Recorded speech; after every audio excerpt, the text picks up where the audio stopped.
આપણે ખંભાતના ધારાસભ્યશ્રીને આપણે લાઈન પર લેવાનો ટ્રાય કરીએ કે એ ઉંદેલ બાબતમાં શું કહી રહ્યા છે. સાહેબ, છેલ્લા 2016 થી અમારા ઉંદેલ ગામનો એક વિસ્તાર છે, નવાપુરા વિસ્તાર, જી, જે લગભગ 130 થી વધારે ઘરોનો વિસ્તાર છે અને આંગણવાડી આવેલી છે, જે છેલ્લા 7 વર્ષથી એકદમ જર્જરિત હાલતમાં છે. આંગણવાડી તમારી ઉંદેલની જર્જરિત છે? હે? આંગણવાડી? હા, આંગણવાડી 2016 થી સાહેબ હું મહેનત કરું છું એની પાસે. હા, તો ઉપરથી અધિકારી એમ કહે છે તમારી આંગણવાડી મંજૂર થઈ ગઈ છે, પાસ થઈ ગઈ છે. છેલ્લા ગયા વર્ષે 2022 પણ મેં પેપરમાં આપ્યું, બધું ઉપર અધિકારીઓને અરજી આપી. તો ઉપરથી એમ કહે છે કે તમારી આંગણવાડી અહીંયા થઈ ગઈ છે, પરંતુ પંચાયત મકાન તોડે તો એ મકાન તોડે તો પછી એના એ જગ્યાએ નવી આંગણવાડી થાય. અને પંચાયત એમ કહે છે કે અમે મકાન તોડીને અમે ક્યાં લઈ જઈએ, સરપંચ એમ કહે છે. પણ જ્યાં સુધી નવું બને ત્યાં સુધી વૈકલ્પિક બીજી કોઈ જગ્યા તો હશે ને ત્યાં બેસાડી શકે બાળકોને? ના, એમ કહે છે કે જે જગ્યાએ મકાન ઉભું છે એ જ જગ્યાએ બનાવાય એમ કહે છે એ લોકો આપણને. હા, તો એ જગ્યાએ બનાવવાનું શું વાંધો છે? બનાવવાનું શું વાંધો છે જગ્યા પર? 35 થી 40 છોકરા છે સાહેબ, અને એ જ હાલતમાં એ કન્ડિશનમાં 2016 થી આ પોઝિશનમાં. તમારા સરપંચ શું કહી રહ્યા છે? હે? તમારા સરપંચ શું કહી રહ્યા છે? સરપંચ અમે ગ્રામ સભાની અંદર અમે જે ગ્રામ સભાની અંદર કેટલી વખત રજૂઆત કરી તો એમ કહે છે કોન્ટ્રાક્ટ લેવા કોઈ તૈયાર નથી. સરપંચ એવું કહે છે કોન્ટ્રાક્ટ લેવા કોઈ તૈયાર નથી કે કોન્ટ્રાક્ટ લેવા કોઈ તૈયાર નથી આંગણવાડીનો. ટેન્ડર થઈ ગયું છે એવું કે છે? ટેન્ડર થઈ ગયું છે? 2016 થી ના પેપરની અંદર આપેલું, 2016 થી ફેસબુક ની અંદર ફોટા પાડીને મૂકવું. અધિકારીઓ અહીંયા આવે ખરા, થઈ જશે, પાસ થઈ ગઈ છે, મંજૂર થઈ ગઈ છે, પણ આજ સુધી આ 7 વર્ષ. તમે ક્યાં રજૂઆત આઈસીડીએસ ડિપાર્ટમેન્ટમાં રજૂઆત કરી તમે? હા, ઘણી છે, આણંદ લગીને રજૂઆત કરી છે. તો શું કેવું છે એમનું? એ એમ જ કહે છે કે મંજૂર થઈ ગઈ છે. ચલો વાંધો નહીં. એક કામ કરો સાંભળો એક કામ કરો. પંચાયતમાં કહીએ છે સાંભળો મારી એમ વાત. કહે છે કે અમે કોન્ટ્રાક્ટર કોઈ અમારે લેવા તૈયાર નથી એમ કહે છે. સાંભળો મારી વાત.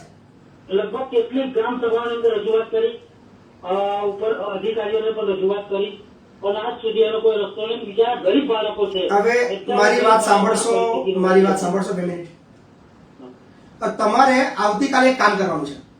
હા, આવતીકાલે તમારે જિલ્લા કલેક્ટર સાહેબને મળવા જવાનું છે. હા, ત્યાં આગળ એ લેટરમાં તમારે ઉલ્લેખ કરવાનો છે હા, કે આ આંગણવાડીની આખી સમસ્યા છે એ રજૂઆત કરી દેજો. અને એવું લખજો કે દિન 7 ની અંદર આ બાબતની જો કોઈ કામગીરી કરવામાં નહીં આવે તો એ આંગણવાડીની બહાર હું ઉપવાસ આંદોલન કરવાની શરૂઆત કરી દઈશ. એવું ખાલી લખીને આપી દો.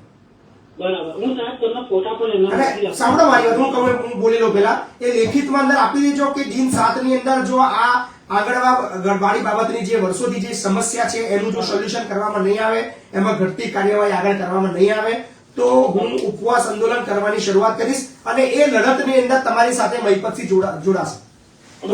તો ઉંદેલ તમારો જે વિસ્તાર છે, ખંભાત તાલુકો છે, ત્યાંના સ્થાનિક તમામ આ આંગણવાડી વિભાગના અધિકારીઓ ખાસ નોંધ લેજો કે ઉંદેલ ગામની અંદર કયો વિસ્તાર છે તમારો આંગણવાડીનો?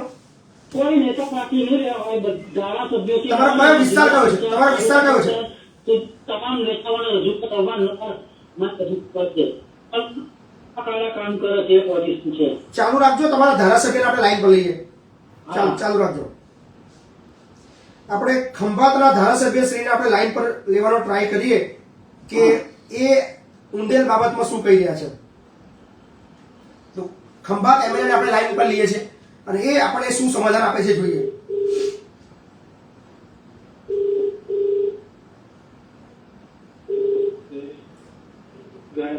હેલો સાહેબ નમસ્કાર. નમસ્કાર વૈપતસિંહજી, મજામાં? સાહેબ એકદમ મજામાં. તમારે કેમ છે? બસ ગાંધીનગર હતો. વાહ. તો આપની એક મદદની જરૂર છે સાહેબ. આપની એક મદદની જરૂર છે. બરોબર આવતો નહીં ભાઈ. આપની એક મદદની જરૂર છે. હેલો. હા, આવે છે ચિરાગભાઈ અવાજ? હા, એટલે આમાં એવું છે કે ઉંદેલની અંદર એક આંગણવાડી છે. હે? ઉંદેલ ગામ છે ને, ઉંદેલ ગામ. ઉંદેલની અંદર એક આંગણવાડી છે. એની હાલત બહુ જર્જરિત છે અને ત્યાંના એક સ્થાનિક વ્યક્તિ એવું કહ્યા છે કે હમણાં ધારાસભ્ય સાહેબ મદદ કરે તો અમારું કામ બહુ ફટાફટ થઈ જાય. તમે આવતા બુધવારે મોકલી દેજો. હું અત્યારે તો ગાંધીનગર છું. બરાબર મારો નંબર આપી દો. બરાબર બરોબર. અને આવતા બુધવારે કાર્યાલય મને ફોન કરીને આવી જાય. ચોક્કસ ચોક્કસ ચોક્કસ ચલો હા હો? આભાર સાહેબ આભાર. તો ભાઈ હા સાહેબ.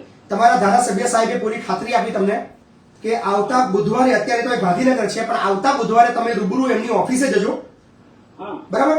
તમારા એ સ્થાનિક ધારાસભ્ય ચિરાગભાઈ ને મળજો તમે, અને એ 100% તમારું કામ કરશે અને તમને મદદ કરશે, સારું સારું. બરાબર ને?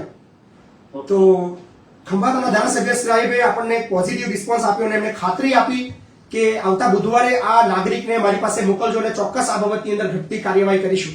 તો એવું નથી કે બધી જગ્યાએ નેતાઓ ખરાબ છે કે અધિકારીઓ ખરાબ છે, પણ કદાચ એ સ્થાનિક લોકો છે એ કદાચ પ્રોપર વેની અંદર નેતા સુધી રજૂઆત નથી કરી શકતા, એવું પણ બની શકે કે કદાચ નેતાને આ વાતની ખબર ના હોય. કદાચ ગામડા વિસ્તારની અંદર ઉંદેલની અંદર હું ઉંદેલ ગયો છું ઘણી વખત, તો ત્યાં ઘણા બધા પારા વિસ્તાર છે, એ આંગણવાડીની કદાચ નોંધ એ ધારાસભ્ય સુધી ના આપણે ખબર હોય. તો આપણું કામ છે એ નેતા જોડે કામ કરાવવાનું. કોઈ નેતા કામ ના કરતા હોય તો એને એટલું હેરાન કરો, એટલે એને ફોન કરો, એને વારંવાર એની ઓફિસે જાઓ, એની એટલી રજૂઆતો કરો કે તમારો નેતા કંટાળીને તમારું કામ કરે. તો યસ કરું છું સાહેબ, હું આ પણ હવે બુધવારે તમારે તમારા ધારાસભ્યને મળવાનું છે. તમારે બુધવારે તમારા ધારાસભ્યને મળવાનું છે, બરાબર ને? તો આ હતા ખંભાતના ધારાસભ્ય અને ખંભાતનું એક લાઈવ ઉદાહરણ તમે જોયું. અને ચલો નવા કોલર્સ આવી ગયા છે આપણી સાથે.